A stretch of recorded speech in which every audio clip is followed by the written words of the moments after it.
Hello, hello. How is everyone today? I'm back in Sophie's Reading Corner, and I have a classic today. Paddington. Who doesn't love this book? But I also haven't read it in a while, so I thought that it would be a good one for today. So it's Paddington by Michael Bond. And there's a very good chance that Sushi's gonna hop up and try to get in my lap because she's sitting right here. Oh, there goes. I gotta figure something out with this so that I don't lose you guys all the time. All right. Here we go. That's not gonna work. Nope. All right, we're gonna go this way. You can see Susha's snoot. Hello, Susha. Please don't. Okay.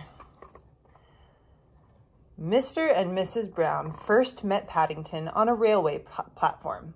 In fact, that was how he came to have such an unusual name for a bear, because Paddington was the name of the station. The Browns were waiting to meet their daughter, Judy, when Mr. Brown noticed something small and furry near the left luggage office. "It looks like a bear," he said. "A bear?" repeated Mrs. Brown. "In Paddington Station? Don't be silly, Henry. That can't be."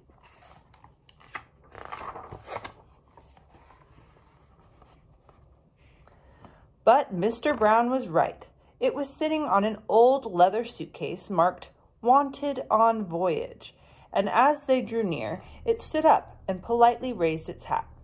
"Good afternoon," it said. "May I help you?" "It's very kind of you," said Mr. Brown, "but as a matter of fact, we were wondering if we could help you." "You're a very small bear," said Mrs. Brown. Where are you from?" The bear looked around carefully before replying. "Darkest Peru. I'm not really supposed to be here at all. I'm a stowaway."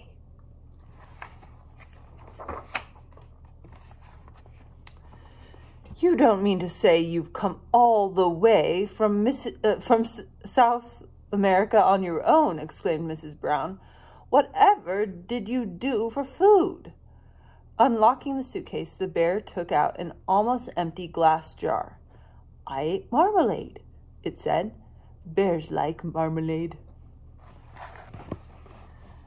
Mr. Brown looked at the label around the bear's neck. It said, quite simply, "Please look after this bear. Thank you."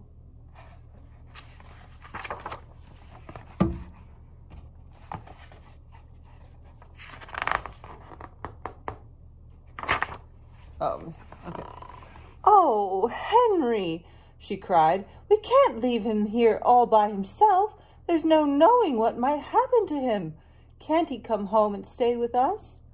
"Stay with us?" repeated Mr. Brown nervously. He looked down at the bear.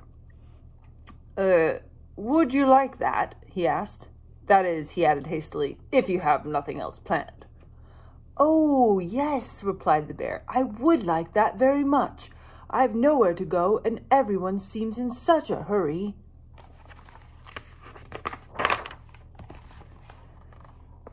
That settles it, said Mrs. Brown. "Now, you must be thirsty after your journey. Mr. Brown can get you some tea while I go and meet our daughter Judy." "But, Mary," said Mr. Brown, "we don't even know its name." Mrs. Brown thought for a moment. "I know," she said. "We'll call him Paddington, after the station." "Paddington." The bear tested it several times to make sure. "It sounds very important." Mr. Brown tried it out next. "Follow me, Paddington," he said. "I'll take you to the snack bar."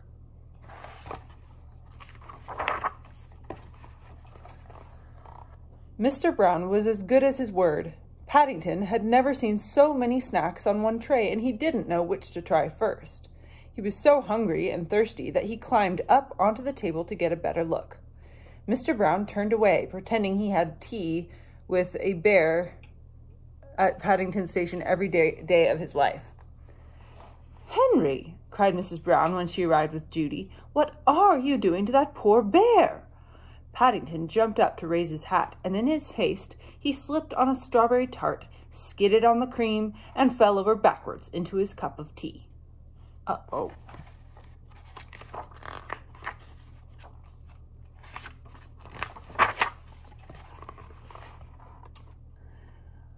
"I think we'd better go before anything else happens," said Mr. Brown.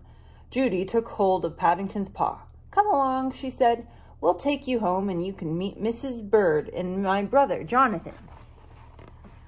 Mr. Brown led the way to a waiting taxi. "Number 32 Windsor Gardens, please," he said. The driver stared at Paddington. "Bears is extra," he growled.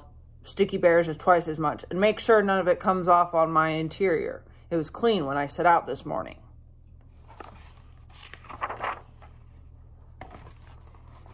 The sun was shining as they drove out of the station, and there were cars and big red buses everywhere.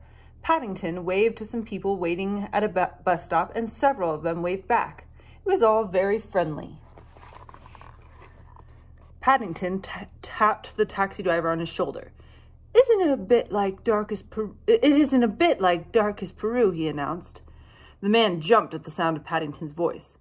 "Cream," he said bitterly. "Cream and jam all over my coat." He slid the little window behind him shut. "Oh, dear Henry," murmured Mrs. Brown. "I wonder if we're doing the right thing."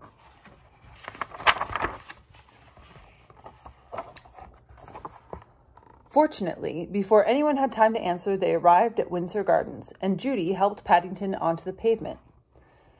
"Now, you're going to meet Mrs. Bird," she said. "She looks after us. She's a bit fierce at times, but she doesn't really mean it. I'm sure you'll like her." Paddington felt his knees beginning to wobble. "I'm sure I shall, if you say so," he replied. "The thing is, will she like me?"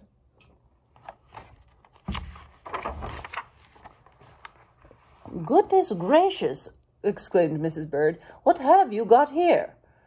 "It's not a what," said Judy. "It's a bear called Paddington, and he's coming to stay with us."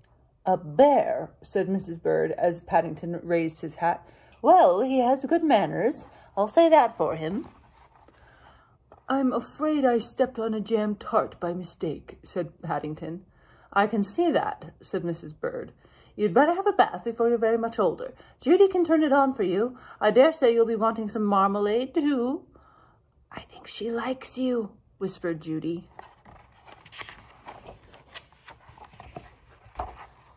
Paddington had never been in a bathroom before. While the water was running, he made himself at home. First of all, he tried writing his new name on the steam in the mirror. Then he used Mr. Brown's shaving cream to draw a map of Peru on the floor. It wasn't until a drip landed on his head that he remembered what he was supposed to be doing. He soon discovered that getting into a bath is one thing, but it's quite another matter getting out again, especially when it's full of soapy water.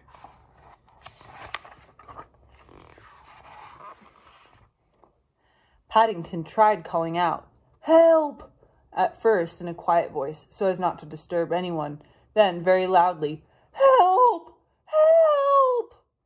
When that didn't work, he began bailing the water out with his hat, but the hat had several holes in it, and his map of Peru soon turned into a sea of foam. Suddenly, Jonathan and Judy burst into the bathroom and lifted a dripping Paddington onto the floor. "Thank goodness you're all right," cried Judy. "We heard you calling out." "Fancy making such a mess," said Jonathan admiringly. "You should have pulled the plug out." "Oh," said Paddington, "I never thought of that."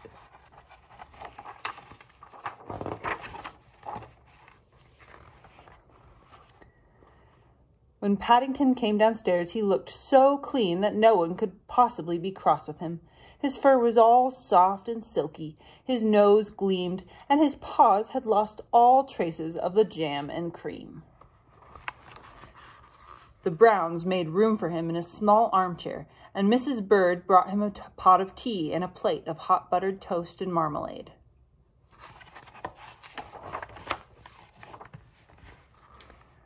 "Now," said Mrs. Brown, "you must tell us all about yourself. I'm sure you must have had lots of adventures." I have, said Paddington earnestly. Things are always happening to me. I'm that sort of a bear. He settled back in the armchair. I was brought up by my Aunt Lucy in darkest Peru, he began, but she had to go into a home for retired bears in Lima. He closed his eyes thoughtfully, and a hush fell over the room as everyone waited expectantly. After a while, when nothing happened, they began to get restless. Mr. Brown tried coughing. Then he reached across and poked Paddington. Well, I never, he said. I do believe he's fast asleep. After all that's happened to him, said Mrs. Brown, is it any wonder? Oh, he's so cute, sleeping in his little armchair. Such a good book. So cute. Who doesn't love Paddington?